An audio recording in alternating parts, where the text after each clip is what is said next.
Chapter 1. The Weight of Silence. The scent of lemon polish and old promises clung to the air in the great hall, a scent Anya knew better than her own. Her reflection stared back from the glossy floorboards, a ghost in a gray tunic, all sharp angles and muted colors. She moved with a practiced rhythm, her cloth whispering across the wood, erasing the scuffs and footprints of people who never saw her. Her goal was simple, so simple. Be invisible. Disappear into the grain of the wood, the motes of dust dancing in the moonlight. Don't make a sound. Don't draw an eye. Survive. A ripple of laughter, sharp and cruel as shattered glass, cut through her concentration. Anya's shoulders tightened instantly. She didn't need to look up to know who it was. Lyra. The Alpha's daughter, radiant and venomous, stood with her court of sycophants, a goblet of deep red wine held delicately in her hand. "Oh, look," Lyra purred, her voice carrying across the cavernous space. "It's still here. I thought we'd swept out all the trash this morning." The others tittered. Anya kept her eyes down, her world shrinking to the swirling patterns in the oak beneath her hands. Don't react. Don't give her the satisfaction. Because a reaction was a currency she couldn't afford to spend. A flinch, a tear, a single word of defiance. Each would be purchased with a week of cold meals or a night in the cellar. Lyra took a deliberate step forward. The rich, velvety scent of the wine grew stronger, a cloying perfume of privilege. With a flick of her wrist, a crimson arc sailed through the air. It landed with a sickening splash right in the center of the floor Anya had just perfected. Splat. The red bled into the wood like a fresh wound. Silence followed, thick and expectant. Anya's knuckles were white where she gripped the rag. Every muscle screamed at her to stay still, to become stone. "Oops," Lyra said, her tone anything but apologetic. "Clumsy me? Clean it up, Omega. That's what you're good for, isn't it?" Slowly, so slowly, Anya crawled toward the spill. The laughter started again, louder this time. The sound scraped against her soul, but her face remained a placid mask. This was her life, a tapestry woven from small cruelties and quiet endurances. As she soaked up the sticky liquid, the smell of fermented grapes filling her nose, a different presence knelt beside her. She flinched, expecting a kick. Instead, a gnarled hand, warm and papery, gently touched her shoulder. It was old Alara, a she-wolf whose mate had passed seasons ago. "Pay them no mind, little one," she whispered, her voice a dry rustle of leaves. Her scent was of chamomile and earth, a stark contrast to Lyra's sharp perfume. Alara pressed something small and smooth into Anya's palm, a river stone worn featureless by time. "You have a gift, a light they can't comprehend. Don't ever let them steal it." Anya's fingers closed around the stone, its coolness a balm against her burning shame. She risked a glance at the old wolf. Alara's eyes, clouded with age, held a deep, knowing sorrow. What gift? The question was a silent, desperate plea. Before she could ask, Alara was gone, melting back into the pack. But the stone remained. A secret, a promise, a tiny, smooth anchor in an ocean of contempt. She finished cleaning the wine, the weight of the stone in her pocket a strange and unfamiliar comfort, a question that now echoed in the hollows of her heart. Chapter 2. Sanctuary and a Distant Howl. The pack hall was a cage of polished wood and judging eyes. The forest was freedom. Here, under the deep green canopy, Anya could finally breathe. The air tasted of damp earth, of pine needles, of life itself. This was her true home, a sprawling sanctuary of tangled roots and whispering leaves that asked nothing of her but to exist. Her bare feet knew the path by heart, moving silently over moss and fallen logs. Her fingers, stained with polish just an hour ago, now brushed against the velvety leaves of a lungwort plant. She wasn't just the pack's servant here. She was something more. Her bag was already half full with herbs, yarrow for fevers, willow bark for pain, the chamomile that old Elara loved. Her mother had taught her the language of the forest before everything. It was the one piece of her past they hadn't been able to take. But she wasn't just gathering. Deeper in, where the trees grew thick and the shadows lay like sleeping beasts, she stopped. The air grew still. Her purpose shifted. Her breathing deepened. Her posture changed. She wasn't a timid Omega anymore. She dropped into a low stance, her body coiling with a strength no one in the pack would ever believe she possessed. She moved. It was a silent, desperate dance she'd taught herself through years of watching the pack warriors train from the shadows. A parry, a block, a swift jab at an invisible enemy. She fought the memory of a guard's rough hands. She dodged the specter of Lyra's sneer. She struck at the phantom of her own fear. Here, she wasn't a survivor. She was a fighter. Every movement was a promise to herself. One day, I will be free. It was in the midst of this silent battle that the sound came. A howl. It wasn't the familiar, almost casual call of her pack. No, this was different. It rolled through the forest from miles away, a sound so deep and resonant it vibrated in her bones. It was impossibly ancient, filled with a sorrow that mirrored her own, and a power that stole the breath from her lungs. It spoke of lonely thrones and heavy crowns, of a burden carried for centuries. Her practice forgotten, she stood frozen, listening. And then, something impossible happened. A strange hum ignited beneath her skin, a faint, dormant energy stirring in her blood. It was like a forgotten song being played on a distant string, a vibration that only she could feel. It recognized the howl. It answered it, in a way she couldn't comprehend. What was that? The strange feeling was both terrifying and exhilarating.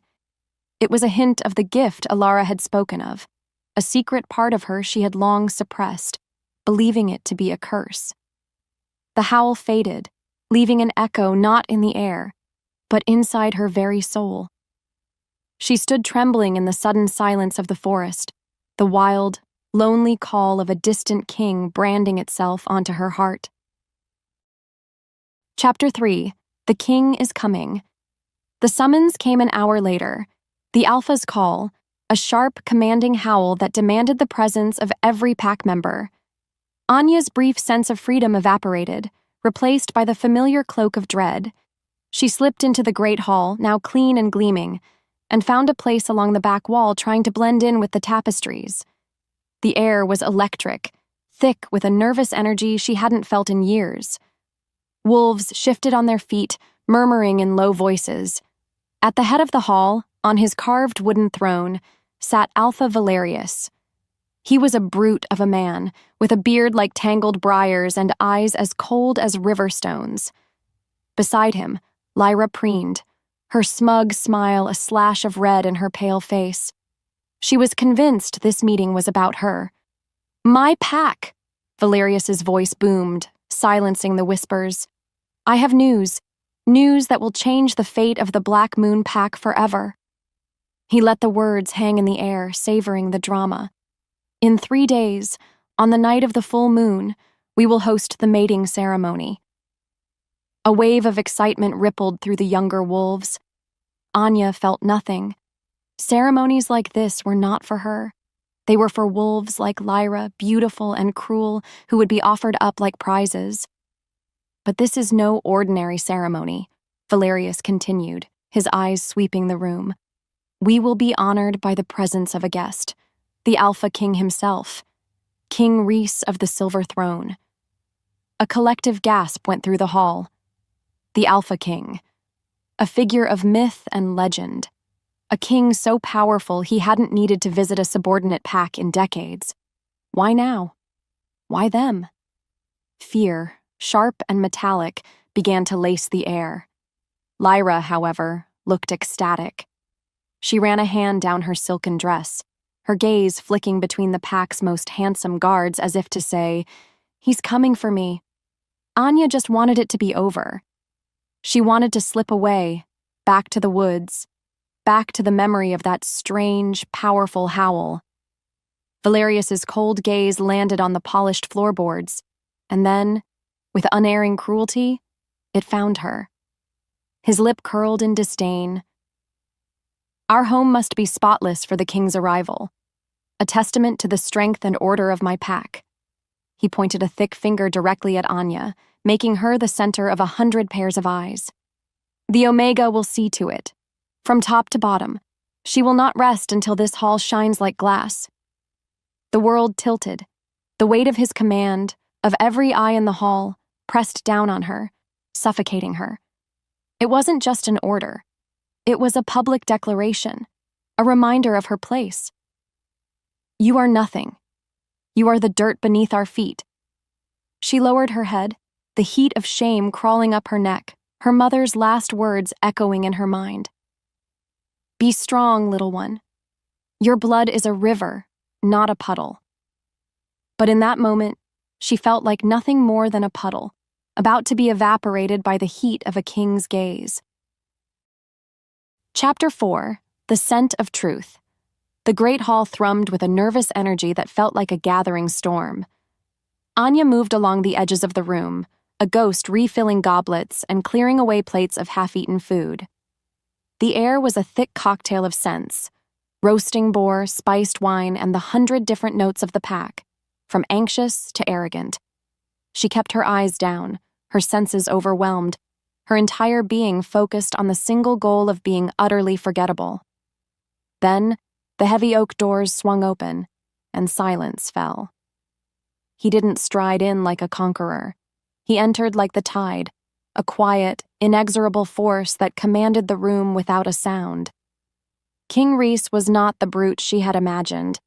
He was tall and lean, dressed in simple dark leathers that did little to hide the raw power coiled in his frame. But it was his face that held her captive. It was a mask of weary control, his features handsome but etched with a profound exhaustion. His eyes, they were the color of old gold, and they held the weight of centuries. The howl from the forest. It was him. The realization struck her with the force of a physical blow, and the strange hum in her blood stirred in recognition. Alpha Valerius puffed out his chest, a lesser beast trying to stand tall before a lion. King Rhys, welcome to Black Moon.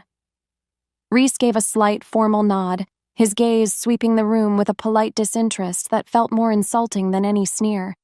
Then came Lyra. She moved toward him like a viper in silk, her smile dazzling and utterly fake. Your Majesty, she breathed, dipping into an exaggerated curtsy. We are so honored. He looked at her, truly looked, and Anya saw a flicker of something in his golden eyes.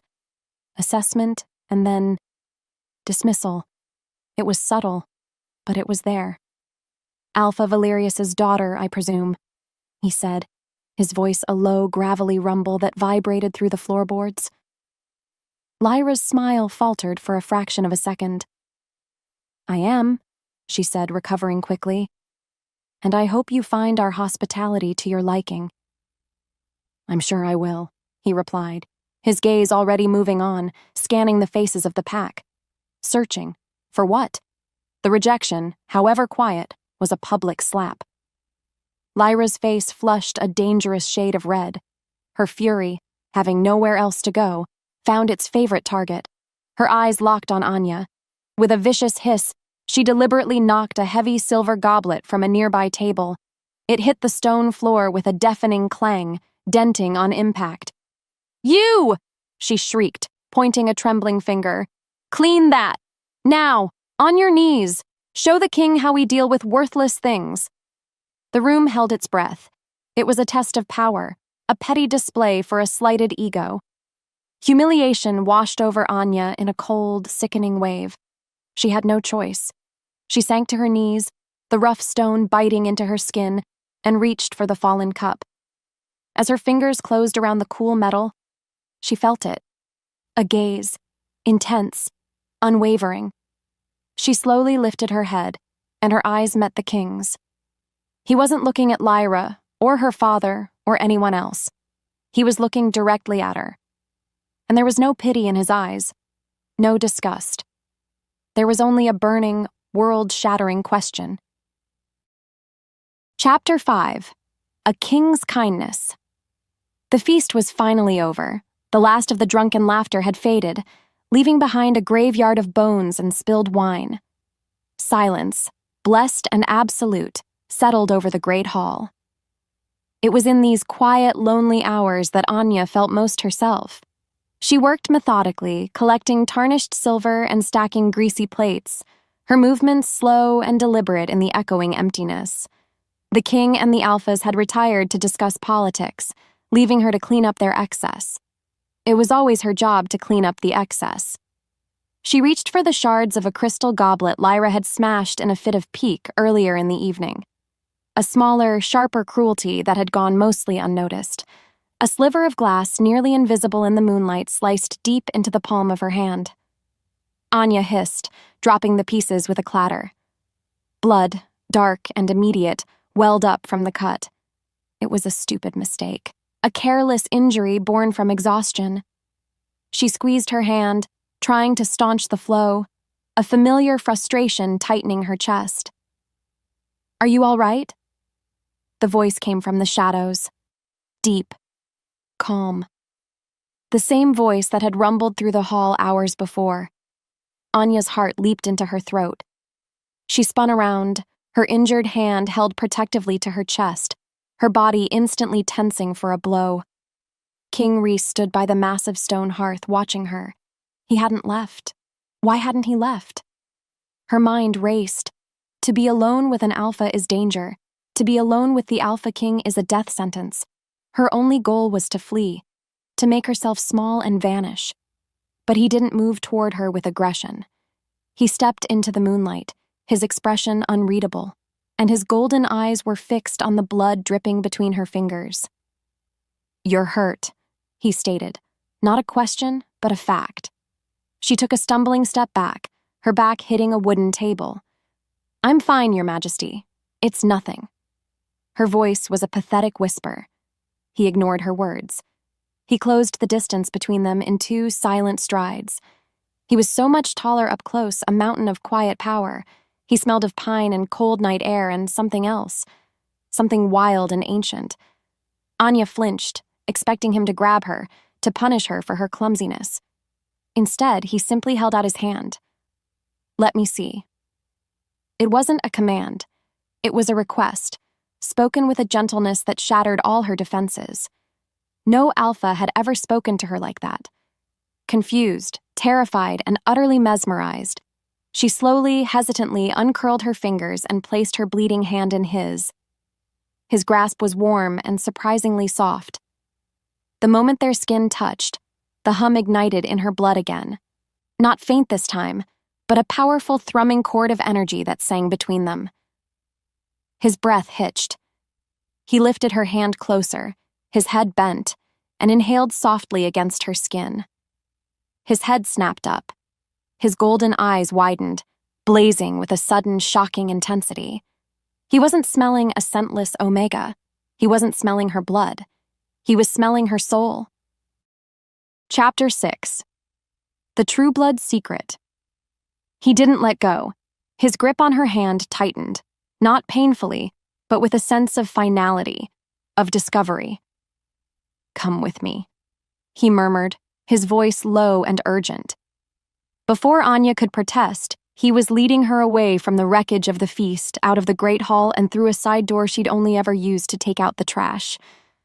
The cool night air was a shock to her senses. Her heart hammered against her ribs, a frantic drumbeat of terror and a wild, inexplicable curiosity. What did he want? What had he smelled?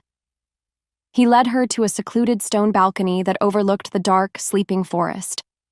The moon hung fat and silver in the sky, bathing them in its ethereal light. He finally released her hand and turned to face her.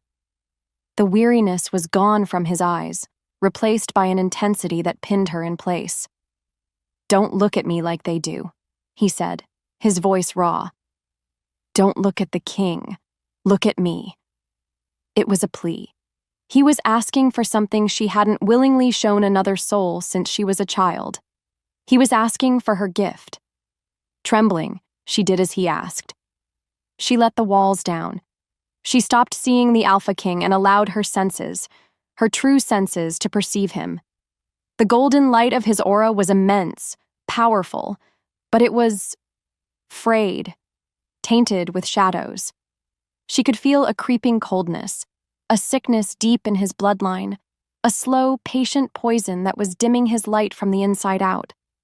She saw his pain, his loneliness, the crushing weight of a crown he wore not out of ambition, but out of a desperate sense of duty.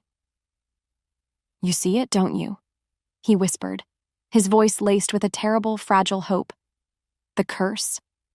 Anya could only nod, her throat tight. "My bloodline is dying," he confessed, the words torn from him. "Each generation grows weaker. The magic fades. I am the last of my line who can even hold the throne, and this sickness, it is killing me." Slowly, he took a step closer, his golden eyes pleading with her. "For 50 years I have searched. My father before me, his father before him. We have searched for a whisper, a legend. We have searched for a true blood Omega." The words hit her like a physical blow. True blood, the name for her curse. The secret she had spent her entire life hiding, pretending to be a scentless, worthless Omega to avoid the fear and hatred that came with that title. How? How could he know?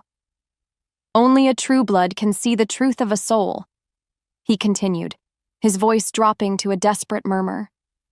"Only a true blood can heal what is broken in our blood. Only a true blood can save my line and my people. I knew you were here. I felt you the moment I crossed the border. A light in the darkness." He reached out, his fingers gently brushing her cheek. "You are the one I have been searching for." Her world shattered. Everything she had ever known, every lie she had ever told to survive, had just been ripped away. She was exposed, vulnerable. Stunned into silence, her mind reeled, trying to process the impossible truth. As she stared at him, a flicker of movement in the gardens below caught her eye.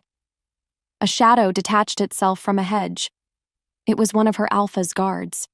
He had been watching them. As their eyes met for a split second, the guard turned and melted back into the darkness, racing to report what he had seen. The secret was out, and the danger was no longer a phantom from her past. It was here, now, and closing in fast. Chapter 7. A Conspiracy of Whispers. Panic, cold and sharp, seized Anya. The guard was gone. The secret was out. Rhys grabbed her arm, his touch a grounding force in the swirling chaos of her mind. "We have to move. Now." He pulled her from the moonlit balcony, his regal calm replaced by a stark urgency that spoke of imminent danger. They moved through shadowed corridors, his long strides forcing her into a near run. He didn't lead her to the safety of his chambers, but down a winding staircase into the belly of the pack house, to a place of dust and forgetting, the archives. He shut the heavy door behind them, the sound echoing in the cramped space. The air was thick with the dry, papery scent of history and secrets. Moonlight struggled through a single grimy window high on the wall. "He will go straight to your Alpha," Rhys said, his voice a low, intense whisper. "And Valerius will see this as an opportunity." "An opportunity for what?" Anya's voice trembled. "To remove a king he doesn't like," Rhys answered, his golden eyes grim. He began to pace the narrow aisle between shelves. "There are Alphas on the council who believe the old ways are a weakness. They fear the power of true blood. They see our gifts as a threat to their own brute strength. They would rather have a puppet on the throne than a true king." He stopped, turning to face her. "I have allies, of course. Alphas loyal to my family for generations. My advisors—" He listed a few names, but they were just sounds to Anya, meaningless titles. Then he said a name that made the fine hairs on her arms stand up. "And Lord Kalen of the Red Creek Pack. He has been my father's most trusted confidant for 30 years. A chill, slick and oily, slithered down Anya's spine. The name seemed to hang in the air, rotten and wrong. Without thinking, she reached out with her gift, focusing not on a person but on the connection Rhys had to that name. She didn't see a vision, but she felt it. A deep, profound wrongness. A black, coiling deceit hidden behind a mask of loyalty. It felt like a smiling face with poison on its tongue. "No," she breathed out, the word escaping before she could stop it. Rhys froze, his brow furrowed. "No?" She took a shaky step forward, her own fear battling with a fierce protective instinct she didn't know she possessed. "Lord Kalen," she said, her voice stronger now, more certain. "He's a liar. The image you have of him, it's a carefully crafted illusion. Beneath it, there's darkness, greed." She looked him directly in the eye, praying he would believe her. "You can't trust him." He stared at her, his expression a mixture of shock and dawning horror. This was it, the first true test of his faith in her, in the very gift he had sought for so long. Her entire life, this ability had brought her nothing but pain and fear. Now, the life of a king depended on it. Before he could respond, before he could choose to believe or dismiss her, the sound of heavy footsteps echoed in the stone corridor outside. They stopped directly in front of the archive door. They were trapped. Chapter 8. The Alpha's Gauntlet. The heavy wooden bar on the door handle began to lift. Rhys pushed Anya behind a towering shelf of scrolls, shielding her with his body just as the door creaked open. It wasn't a guard. It was Lyra. Her eyes, glittering with suspicion, scanned the dusty room before landing on the king. "There you are," she said, her voice sickly sweet. "My father was asking for you. He wishes to discuss the trade routes." It was a flimsy excuse, a summons disguised as a request. She shot a look of pure venom over Rhys's shoulder at Anya before turning, expecting him to follow. He gave Anya's arm a slight, reassuring squeeze before he left, his expression once again an unreadable mask of royalty. Anya was left alone in the suffocating silence, the danger now a living thing, breathing down her neck. She waited until the footsteps faded, before slipping out and making her way back to the kitchens, her mind racing. An hour later, as she was scrubbing a large iron pot, the confrontation she dreaded finally came. Alpha Valerius stormed into the main hall where she was working, two of his largest guards flanking him. "Omega!" he bellowed, his voice bouncing off the high ceilings. Anya froze, her heart seizing in her chest. "I have been told," he said, stalking toward her, "that you were seen sneaking from the kitchens last night with a bundle of food." He stood over her, his shadow a suffocating blanket. "Food that belongs to the pack. Are you a thief as well as a burden?" It was a lie.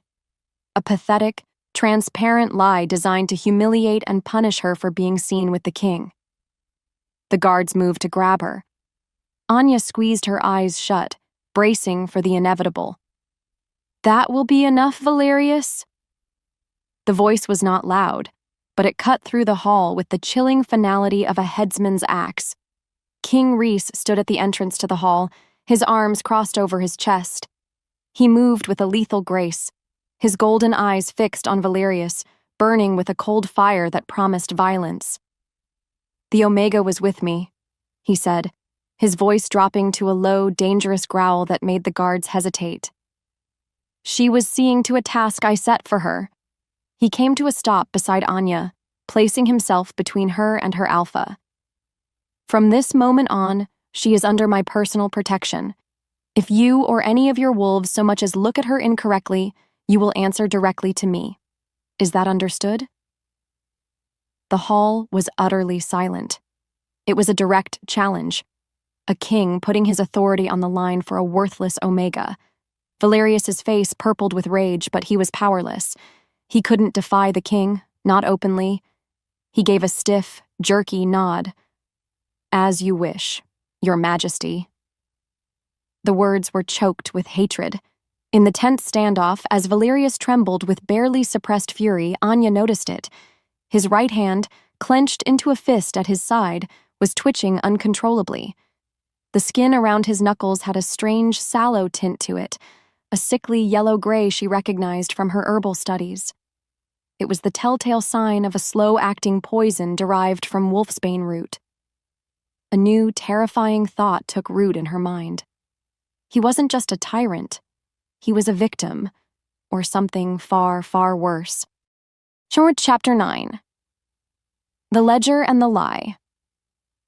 The image of Valerius's twitching hand haunted her. Poison. The thought was a relentless drumbeat in her mind. She couldn't just wait for Rhys to protect her, she had to act. That night, when the pack house was deep in slumber, Anya slipped from her small cot. She was a creature of the shadows, her entire life a study in how to move unnoticed. She knew the creaky floorboards, the patterns of the guards' patrols, the secret ways to get from one end of the sprawling house to the other. Her destination, Alpha Valerius's private office. The room smelled of stale cigar smoke and old leather, the scent of a man trying to project power. The heavy oak desk was littered with maps and decrees. Her heart hammered against her ribs, each creak of the house sounding like a shout in the oppressive silence. Where would he hide something? She closed her eyes, pushing aside her fear and reaching out with her gift. She didn't look for auras, but for intent, for the lingering feeling of secrecy and deceit. Her senses pulled her toward the desk, not the drawers, but below it. Kneeling, her fingers traced the rough-hewn floorboards until they found it, one that was slightly loose. Prying it up with her fingernails, she revealed a shallow cavity, and inside, a leather-bound ledger. Her hands trembled as she opened it. The book was filled with neat, precise columns of numbers and names. Her blood ran cold. It was a detailed record of transactions, shipments of pack silver, timber from their sacred groves, winter pelts, all sold to rogue factions, the sworn enemies of the established packs. Valerius was arming their enemies, betraying his own kind for profit. This was treason. And then she saw it. Tucked between the last two pages was a folded piece of parchment. She carefully unfolded it. It was a map. A map of the road leading away from their territory, back toward the King's lands. And marked on it, in blood-red ink, was an X. Ambush. They were planning to kill Rhys on his journey home. This was the proof, the absolute, undeniable proof of a conspiracy that went far beyond her own pack. Clutching the ledger and the map to her chest, she felt a surge of triumph mixed with terror. She had it. She could save him. A soft creak from the doorway made her entire body go rigid. She snapped her head up, her breath caught in her throat, expecting to see a guard with his sword drawn. But it wasn't a guard. Standing in the doorway, bathed in the pale moonlight, was Lyra. Her face was a mask of shock. But beneath the shock, Anya saw something else, something that made no sense at all. It wasn't anger. It wasn't triumph. It was raw, undiluted fear. Chapter 10. An Unexpected Confession. The world narrowed to the space between them. Anya, with the damning proof clutched in her hand. Lyra, with a storm of fear in her eyes. Anya braced herself for the inevitable scream, the call for guards, the triumphant smirk. It never came. Instead, Lyra took a quiet step back and pushed the heavy oak door shut, the soft click of the latch an impossible sound in the tense silence. "What are you doing?" Lyra whispered, her voice stripped of its usual venom, leaving behind a raw, trembling husk. She wasn't looking at the ledger. She was looking at Anya. With him. With the king. Anya's mind reeled in confusion. "What?" "I saw you," Lyra continued, her hands twisting in the fabric of her expensive dress. "On the balcony. He looked at you, the way he was supposed to look at me." Her carefully constructed mask of arrogance began to crumble, revealing the terrified girl beneath. "You're ruining everything." "Ruining what?" Anya asked, her own fear momentarily forgotten, replaced by a bewildering curiosity. Tears welled in Lyra's eyes, tracing clean paths through the powder on her cheeks. My father. He told me the truth weeks ago. Our pack is dying, Anya.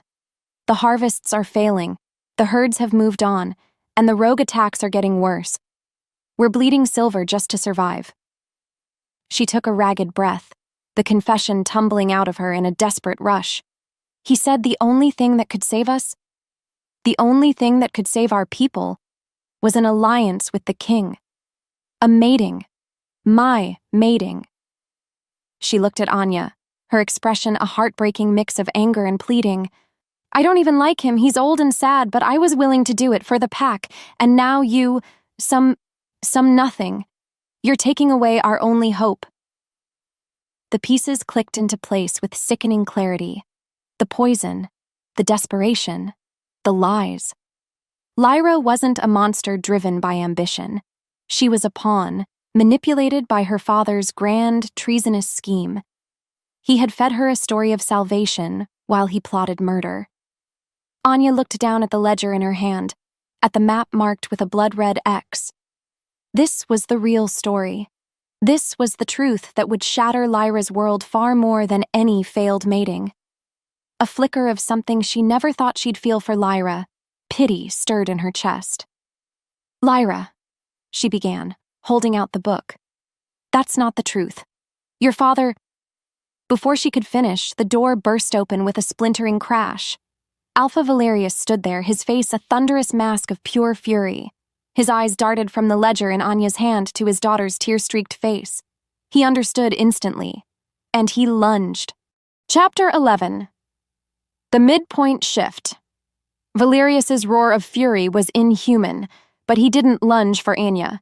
He backhanded his own daughter, the sickening crack of the blow echoing in the small office. Lyra crumpled to the floor, a cry of pain and shock torn from her lips. You foolish, sentimental girl, he snarled, standing over her. You've ruined everything. The commotion was a magnet for sound and fury. Heavy footsteps pounded down the hall. Rhys appeared in the doorway, his eyes blazing, and right behind him, Lord Kalen, his trusted advisor, his expression a mask of grave concern. Perfect timing. Too perfect. A cold dread washed over Anya. Valerius, what is the meaning of this? Rhys demanded, his voice ringing with authority. Cornered, exposed, with the evidence of his treason in the hands of his enemy, Valerius made his final, desperate move. Guards, he bellowed. Seize the king. He has been compromised by this Omega witch. He is no longer fit to rule. His loyal men, who had followed the sounds of the struggle, filled the doorway, their hands on the hilts of their swords. Rhys turned, expecting his advisor to stand with him to quell this pathetic rebellion. Kalen, I am sorry, Your Majesty, Lord Kalen said, and a slow, reptilian smile spread across his face. But Alpha Valerius is right. The words were a poisoned dagger in the heart of the night. Kalen turned to the uncertain guards. The king's judgment has been clouded. The curse has weakened his mind, and this Omega has finished the job. For the stability of the kingdom, he must be removed. Betrayal. Absolute and devastating. Rhys stared at the man who had been his father's friend, his own confidant, and in that moment of shocked stillness, Valerius's guards attacked. Rhys fought with the ferocity of a cornered lion, but he was outnumbered. And the curse was a poison in his veins, siphoning his strength. A heavy blow sent him to his knees, a pained grunt forced from his lips. He was overwhelmed, beaten. The game had changed. The threat wasn't just a greedy alpha. It was a coup, orchestrated by the man Rhys trusted most in the world. Kalen and Valerius turned their triumphant, hungry eyes to Anya. She was the loose end, the one who held the proof. Get the ledger, Kalen commanded, his voice cold and precise.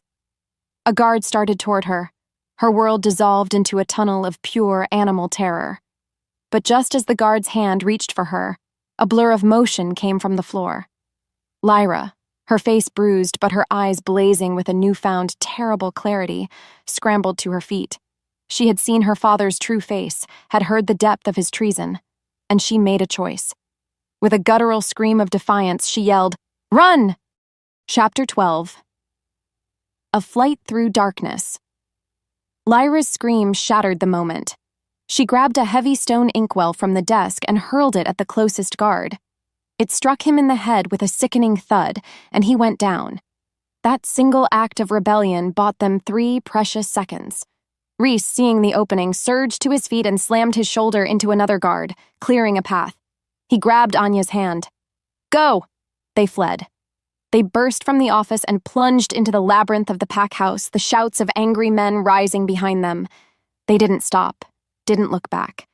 They ran out a side entrance and into the suffocating darkness of the forest.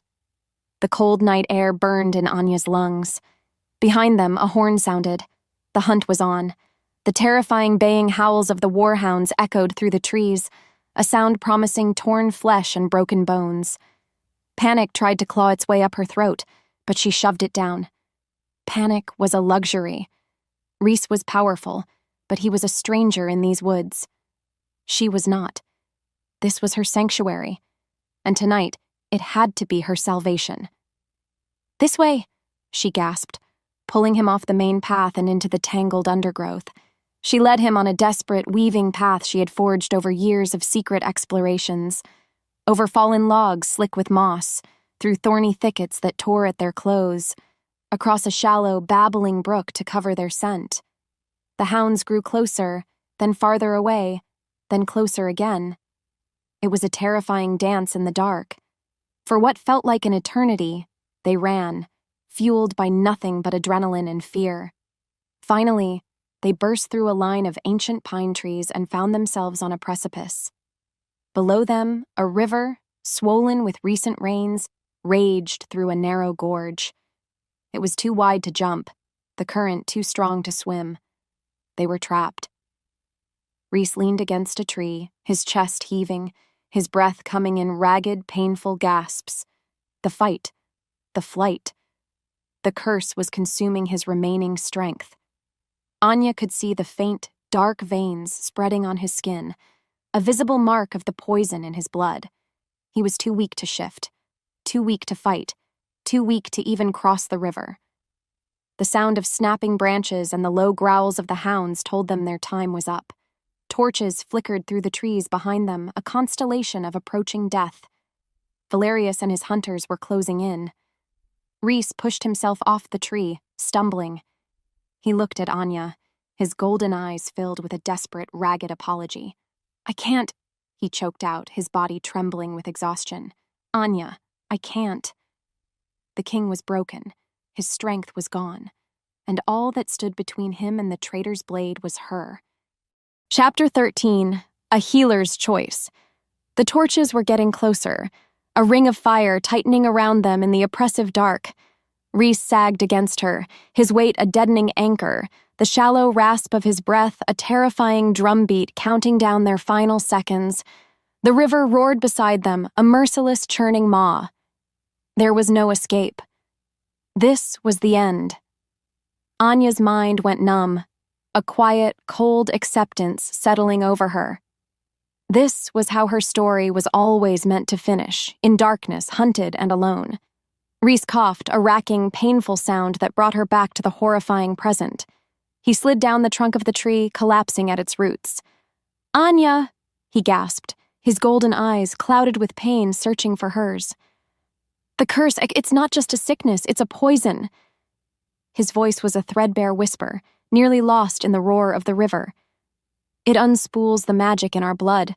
My father died a shell of himself. I can feel it. Feel it happening to me now. It's faster than I thought."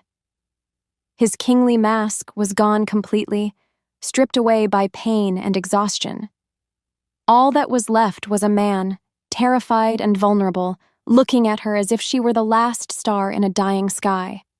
"The legends are true," he choked out, his hand weakly finding hers, his skin clammy and cold. "Only a true blood can heal the bloodline. Not just the king, but the magic itself. He squeezed her fingers with what little strength he had left. "You are my only hope." His words struck her harder than any physical blow. Hope. The weight of it was suffocating. All her life she had believed she was a curse, a blight, a worthless thing to be hidden away. Her power was a source of shame and terror, a monster she had to keep locked in the cellar of her soul. Now, this dying king was telling her it was salvation. The voices of her past screamed in her mind, "You are nothing, you are broken, you bring ruin." They were Valerius's words, Lyra's words. They were her own. How could she save anyone when she couldn't even save herself? She looked from his desperate, pleading face to the approaching lights. Valerius's men were almost upon them. She could let them come. She could surrender to the inevitable. Let the darkness take them both. It would be easy. It would be an end to the fear. But then she looked back at Rhys, at the flicker of light still burning in his golden eyes, the light from the howl, the light she had recognized as her own. And in that moment, a new voice, quiet but fierce, rose up from the depths of her soul. No, it was the voice of the girl who practiced fighting in secret, the voice of the woman who had dared to steal the truth from an alpha's office. It was the voice of her mother. Your blood is a river, not a puddle. She would not let them be erased. Just as Valerius and his hunters burst through the trees, their triumphant snarls filling the air, a new sound cut through the chaos. A low, guttural growl from the shadows along the riverbank. Figures emerged, their silhouettes lean and hungry. Their scent was wild, untamed, rogue. They weren't pack, and they were looking at the weakened king like a prize ripe for the taking. They were trapped, not between one enemy and the river, but between two. Chapter 14. Trial by Fire. A tense three-way standoff froze the night. Valerius's hunters, their faces illuminated by torchlight, snarled at the newcomers. The rogues, a ragged band of 5, snarled back, their eyes glowing with feral hunger. And in the middle, Anya and the fallen king. One of the rogues, a hulking brute with a scarred face, grinned, revealing yellowed fangs. "Well, well," he rasped, his eyes fixed on Rhys. "Look what we have here, a wounded lion. That crown will fetch a fine price." Valerius laughed, a harsh, ugly sound. "Be my guest. Kill him. Save us the trouble." He and his men held their position, forming a semicircle, effectively cutting off any escape. They would let the rogues do their dirty work. The scarred rogue lunged. Adrenaline, pure and potent, surged through Rhys. With a roar that was more pain than fury, he met the rogue's charge. He fought with the last dregs of his strength, a king defending his life with nothing but instinct and will. But the curse had stolen his grace, his speed. He was slow, his movements clumsy. He managed to throw the first rogue aside, but 2 more were on him instantly, their claws tearing at his leathers. Anya couldn't just watch. The choice she'd made moments before had been a silent promise, and now it demanded blood. She was not a warrior. She had no claws, no fangs, no training. But she had the forest. As one of the rogues circled Rhys, looking for an opening, Anya scooped up a handful of loose dirt and gravel and threw it directly in his face. He howled, clawing at his eyes, temporarily blinded. It was enough. A new fire lit inside her. She grabbed a thick, heavy branch from the ground, its weight solid and real in her hands. Another rogue turned on her, seeing her as easy prey. He lunged. She swung the branch with all her might, the wood connecting with his jaw with a sickening crack. He stumbled back, stunned. She didn't wait. She scrambled away, drawing his attention, leading him into a thicket of thorns she knew was there. Rhys, seeing his chance, dispatched the blinded rogue with a brutal, efficient strike. They were back to back now. The wounded king and the Omega servant. He was the sword, she was the shield. He fought with brute force, she with cunning. They moved together in a desperate, unrehearsed dance of survival, a seamless, instinctive team forged in the heart of the fire. The remaining rogues, seeing their packmates defeated and realizing this was more trouble than it was worth, hesitated. The scarred leader gave a final, hateful snarl, then melted back into the darkness, his remaining packmates following close behind. They were gone. A stunned silence fell over the riverbank. Valerius and his men stared, momentarily shocked by what they had just witnessed. But the victory was costly. Rhys swayed on his feet, his breath a ragged whistle. Anya looked down and saw it. The deep gash in his side, a wound he must have taken in the pack house, had been torn wide open. Blood, dark and slick, soaked through his tunic, steaming in the cold night air. His eyes rolled back in his head, and he collapsed into her arms, his life bleeding out onto the forest floor. Chapter 15. Confessions in a Cave. Valerius's shock was their only shield. Before he could order his men to advance, Anya acted. Fueled by a strength she didn't know she possessed, she hooked her shoulder under Rhys's arm and dragged him away from the river, away from the torchlight and back into the swallowing darkness of the trees. His body was a dead weight, his blood leaving a dark trail on the damp leaves behind them. Every step was agony, every breath a prayer. She half-dragged, half-carried him to a place she hadn't visited since she was a child, a place of sanctuary.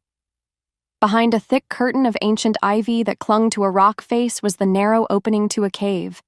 She pulled him inside, into the cool, damp darkness. The air smelled of wet stone and earth. It was small, barely a hollow in the rock, but it was hidden. It was safe.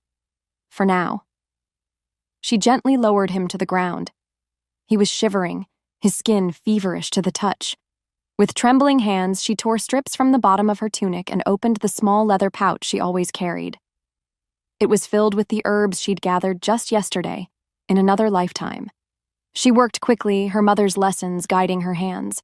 She packed the wound with yarrow to stop the bleeding and crushed willow bark for the pain, her movements deft and sure. Rhys's eyes fluttered open. He was awake, watching her, his golden gaze clouded with pain but filled with a raw, wondering awe. He was seeing her, truly seeing her, for the first time. As she tied the makeshift bandage around his waist, the tension, the fear, the impossible weight of the last few hours finally broke her. "I don't know if I can do this," she whispered, the confession a ragged, broken thing. Her tears finally fell, hot and silent. "I can't heal a curse. I'm not a savior. I'm just a broken Omega who knows a few herbs." He reached up, his hand surprisingly strong, and laid it over hers where it rested on his chest. His touch was a spark of warmth in the cold cave. "You are not broken," he rasped, each word an effort. His thumb brushed against her knuckles. "And you are not alone in your fear." He took a shuddering breath. "I am terrified, Anya. Terrified of this curse being my legacy, of dying alone in the dark, a failure to my ancestors." In the stillness of the cave, they were no longer a king and an Omega. They were just two souls, stripped bare, their secrets and fears laid out between them. Their bond, forged in treason and blood, was now sealed in a fragile, shared vulnerability. A quiet peace settled in the small space, a moment of reprieve in the heart of the storm. But the storm had not passed. As the first faint rays of dawn began to filter through the ivy at the cave's entrance, a new sound reached them. It wasn't the chaotic crashing of a chase. It was the organized, methodical call of a hunting party spreading out, sweeping the forest. It was the calm, commanding voice of Lord Kalen, directing the search. They weren't just being hunted anymore, they were being cordoned, found. Chapter 16. The Traitor's Gambit. The voice was calm, controlled, utterly without mercy. "Check behind the ivy," Lord Kalen commanded, his tone that of a man examining a mildly interesting rock. The sound was so close, just outside the thin curtain of leaves that separated their fragile sanctuary from their doom. There was nowhere left to run. Rhys, delirious with fever, tried to push himself up, a low growl rumbling in his chest. Anya gently pushed him back down, her heart a cold, heavy stone in her chest. The end had come. A rough hand tore the ivy curtain away. Morning light, harsh and unwelcome, flooded the small cave, forcing Anya to squint. They were exposed. Kalen strode in, his movements fluid and confident, a predator who knew the hunt was over. Valerius followed, his face a mask of smug triumph. His guards filled the entrance, blocking the only way out. "A noble effort, Your Majesty," Kalen said, his lips twisting into a pitying smile as he looked at Rhys. "Truly, hiding in a hole with your Omega pet, it's almost poetic." "Kalen," Rhys rasped, his voice barely audible. "Why?" The Lord chuckled, a dry, rustling sound. "Why? Because your time is over. Your bloodline is weak, sentimental. Your belief in ridiculous legends like True Bloods is a liability." He began to circle them, his monologue for an audience of one. "My plan was quite simple, really. I used Valerius's greed fanning the flames of his treason. He was the perfect pawn. He would arrange an ambush for you, and when your body was found— oh, the tragedy." Kalen clasped his hands together in mock grief. The beloved king, slain by rogues, led into a trap by his treacherous Omega courtesan. He stopped and looked directly at Valerius, whose triumphant smile was beginning to curdle into confusion. Then, of course, I would arrive. I would discover Valerius's treason, execute him for his crimes, and avenge my fallen king. The council, desperate for a strong leader in a time of crisis, would have no choice but to name me regent. The throne would be mine, and I would be hailed as a hero. The color drained from Valerius's face. "Pawn? You were working with me." "I was using you, you oaf," Kalen said with a dismissive wave. "And now, your part is played." He nodded to his own personal guards, who stepped forward and seized the sputtering, horrified alpha. It was a masterpiece of betrayal, layers deep. Realizing he was doomed, Valerius's eyes darted around wildly before landing on Anya, a cornered animal seeking a shield. With a desperate snarl, he lunged, grabbing her and pulling her in front of him, his thick arm locking around her throat. "Stay back," he screamed, his voice cracking. He pressed his face close to hers, his breath sour with fear. "Worthless Omega," he spat. "You brought this on us. You should have known your place." Chapter 17. The Fall of a King. Anya's world became a suffocating prison of Valerius's arm around her neck and the stench of his fear. She couldn't breathe. She could only watch as Rhys, seeing her in danger, reacted with the last defiant flicker of his royal fire. With a guttural roar of pure, protective rage, he launched himself from the ground, aiming for Kalen. It was the desperate final surge of a dying star, a magnificent, futile gesture. He was a ghost of himself, a king of shadow and memory. His movements, once impossibly swift, were now labored and slow. The curse had hollowed him out, and his wounds had drained the rest. He was running on nothing but love. And it was not enough. Lord Kalen didn't even seem concerned. He watched the attack with an expression of bored contempt, as if observing an insect buzzing toward him. With a grace that was almost insulting, he sidestepped Rhys's clumsy lunge. He didn't use a sword. He didn't even use his claws. He simply pivoted and drove the steel heel of his boot into Rhys's wounded side. The impact was sickening. Rhys cried out, a sharp, broken sound, and the last of his strength vanished. He crashed to the stone floor of the cave, his body skidding to a halt at Kalen's feet. He didn't try to get up again. He couldn't. His body convulsed once, a final, shuddering tremor, and then he lay still, his chest rising and falling in shallow, ragged breaths. The great Alpha King, the last of the Silver Throne bloodline, was defeated. Utterly and completely. He was at their mercy. Anya's heart stopped. No.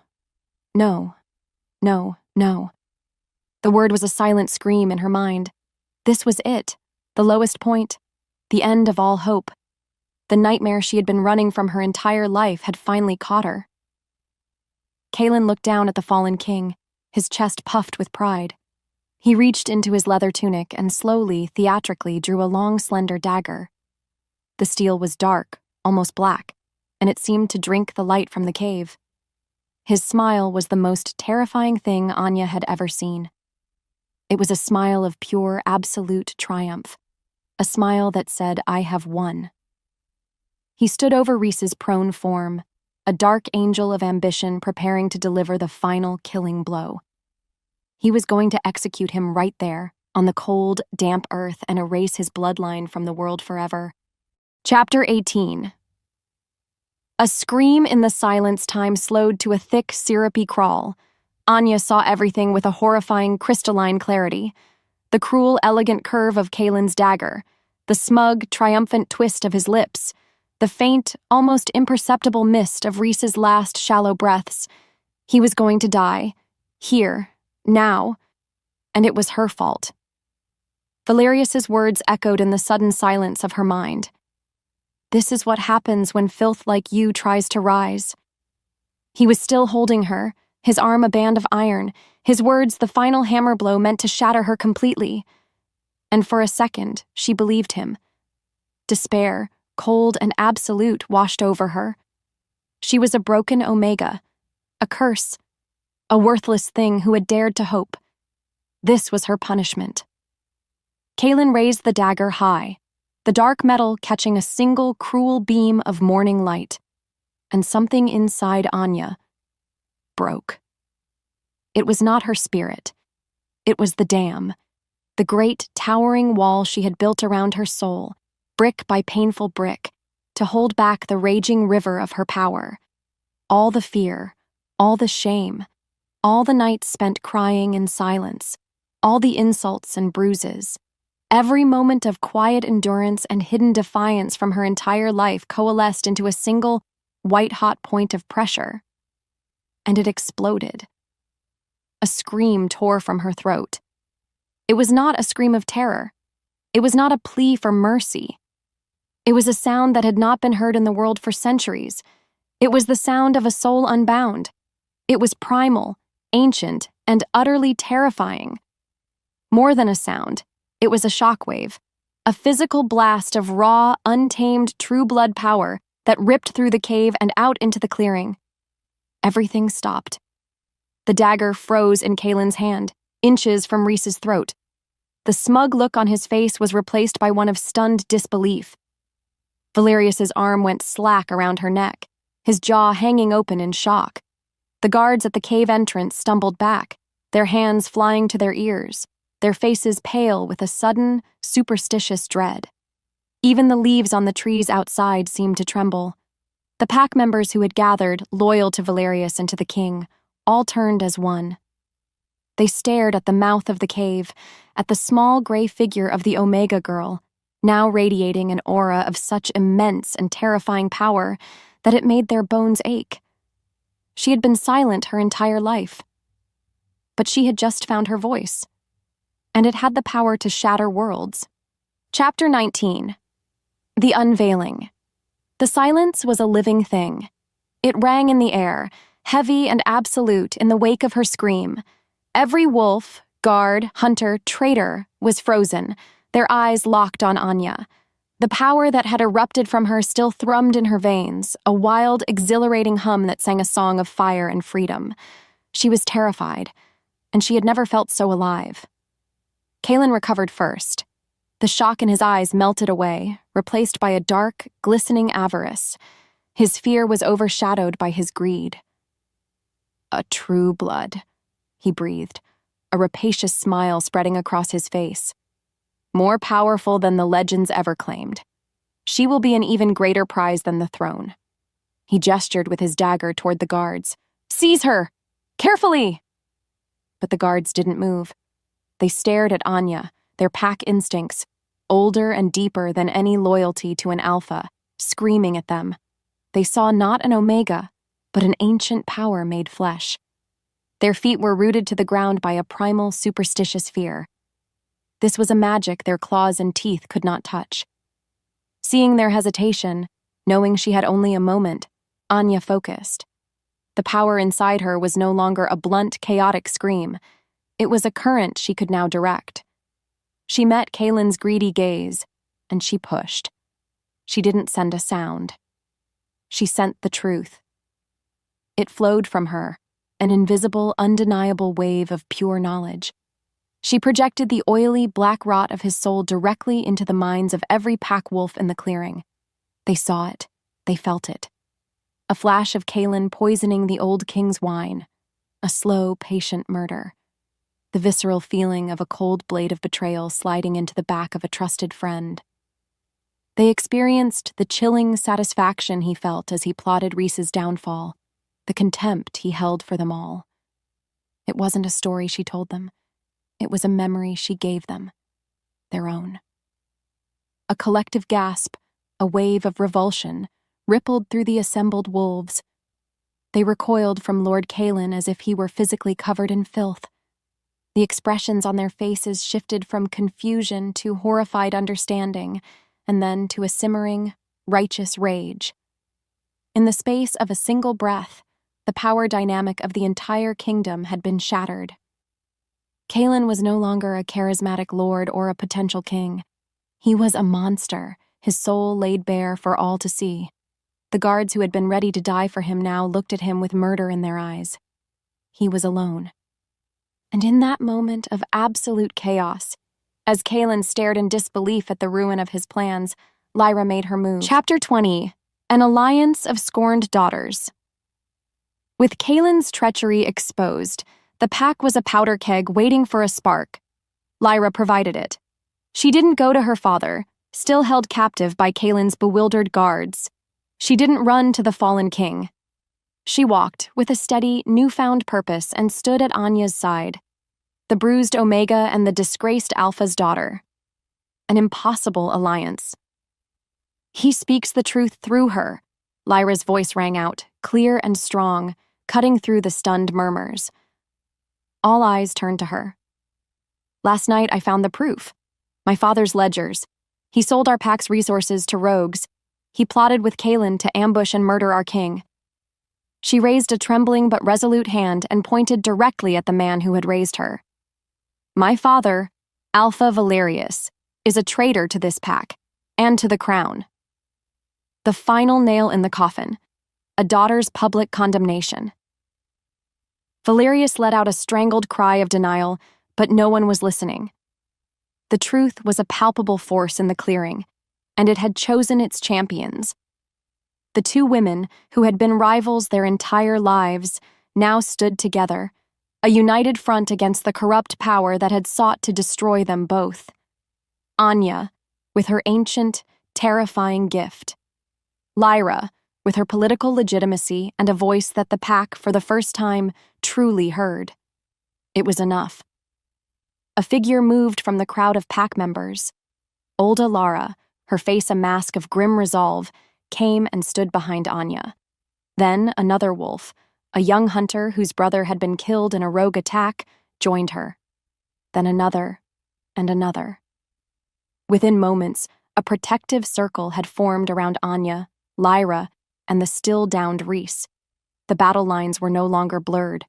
They were drawn in blood and betrayal. Kaylin saw it. He saw the loyalty shifting, the tide turning against him with unstoppable force. His plan was in ashes. But a cornered wolf is the most dangerous. A snarl ripped through his lips, his face contorting into a mask of pure, murderous rage. He no longer cared about the throne. He only wanted destruction. He turned to his own personal guards, the elite few whose loyalty was bought and paid for. Kill them, he roared, his voice cracking with madness. Kill them all. As Kaylin's guards drew their blades, Rhys stirred. He heard the call to battle. He saw Anya, standing as his champion. With a groan of pure, agonized effort, fueled by a spirit that would not be broken, he pushed himself onto one knee, then shakily to his feet. He was a wounded king, but he was still a king, and he would face his betrayer himself. Chapter 21. The Battle of Broken Will's chaos erupted. Kaylin's elite guards, killers loyal to coin rather than honor, crashed against the furious Black Moon pack. The clearing became a maelstrom of flashing steel, snarling wolves, and the brutal, visceral sounds of a civil war fought with tooth and claw. It was a desperate, bloody fight for the soul of the pack. Rhys, swaying on his feet, but his golden eyes blazing with righteous fire, ignored the larger battle. He had only one target. He stumbled toward Kaelin, his movements unsteady, but his purpose absolute. Their personal duel began, a clash of broken wills. Rhys was still weak, his parries slower than they should be, but he fought with the fury of a betrayed heart, a spirit that Kaelin's blade could not seem to touch. Anya was not a bystander. The girl who hid from shadows was gone. In her place was a warrior forged in the forest. She moved along the edges of the fight, a silent, deadly force.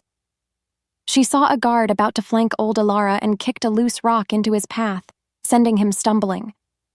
She saw an opening in an enemy's defense and gave a sharp, bird-like call, drawing a Black Moon warrior's attention to the weakness.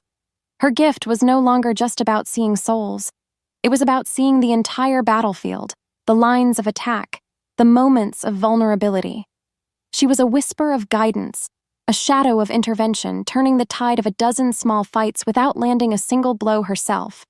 She was the opposite of the frail, invisible girl who polished floors. She was a battle strategist, a warrior of instinct, and her pack, seeing her, fought with a courage they didn't know they had.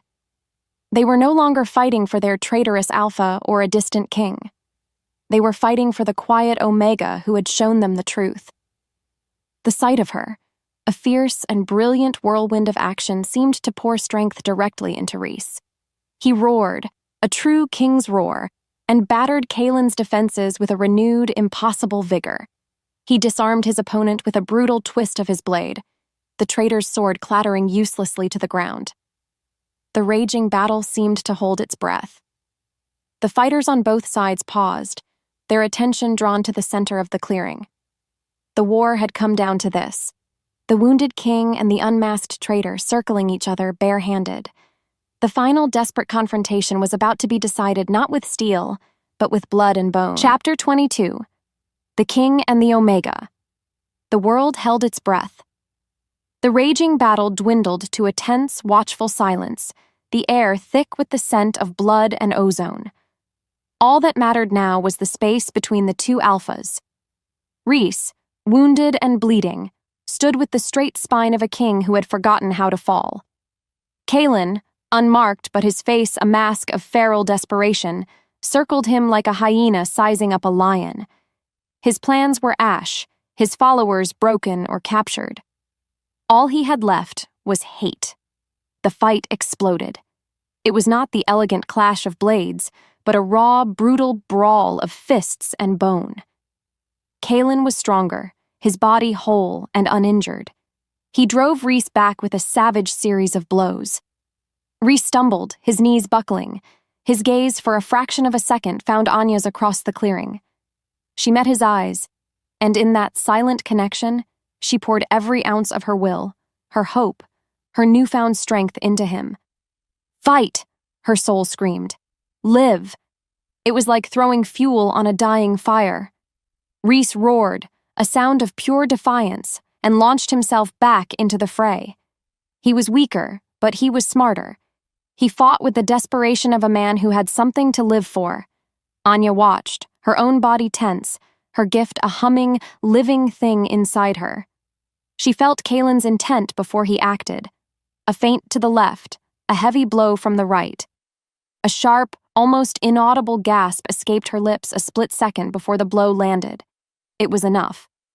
Rhys, hearing her, adjusted his stance, turning a devastating strike into a glancing one. Again and again they moved in this silent, impossible rhythm. She was his eyes, his instinct, a shield of foresight he couldn't see but could feel. But it wasn't enough. Kaelin's raw strength was too much. He broke through Rhys's guard and tackled him to the ground.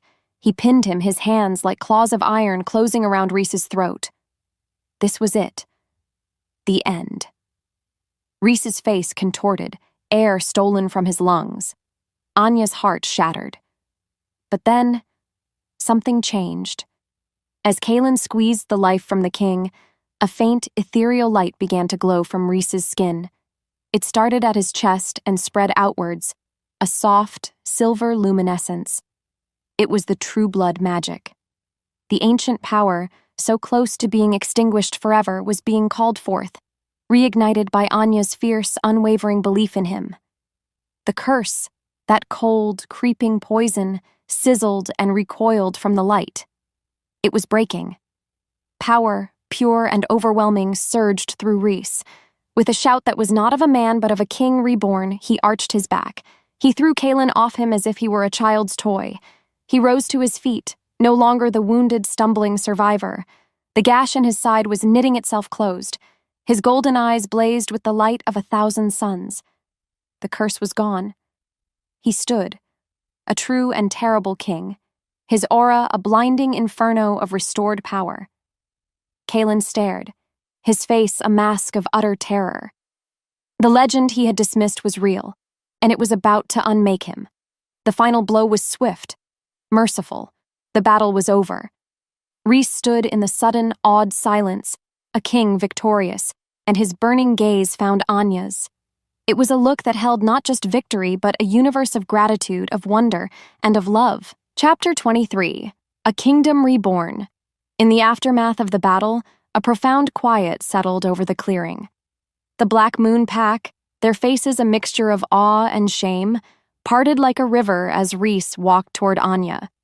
He moved with a new grace, his wounds completely healed, the silver light of his restored magic now a calm, steady aura around him. He stopped directly in front of her, the silence stretching, thick with unspoken words. This moment, she realized, was more important than the battle itself. He didn't speak to her first. He turned, his gaze sweeping over the wolves of the pack that had been his captors and were now his subjects. His voice, when he spoke, was not the growl of a conqueror, but the clear, resonant tone of a true king. What happened here today was born of fear, he said, his eyes meeting those of Alara, of the young hunters, of the wolves who had once laughed at her. Fear of the unknown. Fear of what you did not understand. He wasn't accusing them. He was teaching them. I, too, was afraid of a curse that was destroying me. His gaze came back to rest on Anya, and his voice softened, filled with a raw reverence that made her heart ache. But I was saved, not by a warrior's blade or an alpha's strength. I was saved by a gift you scorned. I was saved by a truth you refused to see. I was saved by her. He gestured to Anya, and for the first time the pack looked at her not as an omega, but as their salvation. He turned back to her then, and the world seemed to shrink until it was only the two of them. He reached out, his hands so gentle, and cupped her face. His thumb brushed away a tear she hadn't realized she'd shed. In front of everyone, the wolves who had abused her, the daughter who had despised her, he looked into her eyes and spoke the words that would reshape their world. "You are my healer," he said, his voice thick with emotion. "My truth. My heart." He paused, then declared with a certainty that shook her to her very soul, "My queen." Before she could even process the word, he lowered his head to the juncture of her neck and shoulder. She felt the warmth of his breath, a soft sound of possession and promise, and then a brief, sharp pressure. A claim, a bond, ancient and unbreakable, snapped into place between them, a golden thread of light weaving their souls together. He had marked her as his mate, his Luna, his equal. For a moment, there was only stunned silence, and then, one wolf, then another, then the entire pack, threw their heads back and howled. It was not a sound of war or grief. It was a cheer, a joyous, uninhibited, soul-shaking roar of acceptance for their new Luna. Anya, the girl who had spent a lifetime praying to be invisible, closed her eyes and let the sound wash over her, a tide of hope for a world reborn. Chapter 24. The Luna's Law. Months later, the Great Hall was unrecognizable. The dark, imposing tapestries depicting battles and hunts had been replaced with woven histories of healing and growth. Sunlight, once a mere suggestion through grimy windows, now poured through clean glass, illuminating a space filled not with fear, but with a quiet, bustling purpose. Anya stood on the dais beside Reese, no longer a shadow at his side, but a confident ruler in her own right. She looked out at the faces of the pack, her pack, and her voice was calm and clear as it filled the hall. For too long, our strength has been measured only by the sharpness of our claws and the power of our alphas, she began. Today, we measure it by the kindness we show to our most vulnerable. She unrolled a scroll. I declare this to be the Luna's Law, she said, her gaze sweeping the room. No pack member, be they Omega, Elder, or Pup, will ever go hungry. No pack member will ever be denied shelter or medical care. Abuse of a subordinate is an act of treason against the pack itself, punishable by exile. A murmur of approval went through the crowd. She had taken the pain of her past and forged it into a shield for everyone else. Furthermore, she continued, her voice gaining strength, we will create a sanctuary, a home, for any true blood who has lived in fear, as I have. She met the eyes of a few new faces in the crowd, shy, nervous wolves who had answered her call from distant lands. Here, you will not be a curse. You will be a gift. You will learn the truth of your power, and you will help us build a better world. Lyra, her face free of its old arrogance, now filled with a quiet sense of duty, stepped forward.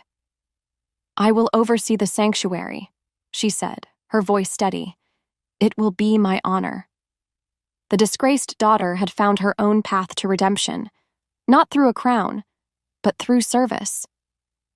Later that evening, Anya and Reese walked hand in hand through the moonlit packlands. Pups tumbled in the grass where warriors once trained. The scent of baking bread drifted from the kitchens. Wolves greeted their Luna with smiles and respectful nods, not with fear. Anya leaned her head against Reese's shoulder, a true, contented smile gracing her lips for the first time she could remember. She was no longer defined by her scars. She was defined by the love she had found, the strength she had claimed, and the hope she had built from the ashes of her past. She was home. She was free. And in the quiet peace of the night, she could already feel the faint, tiny spark of a new life, a new legacy, growing within her, a child of a new dawn.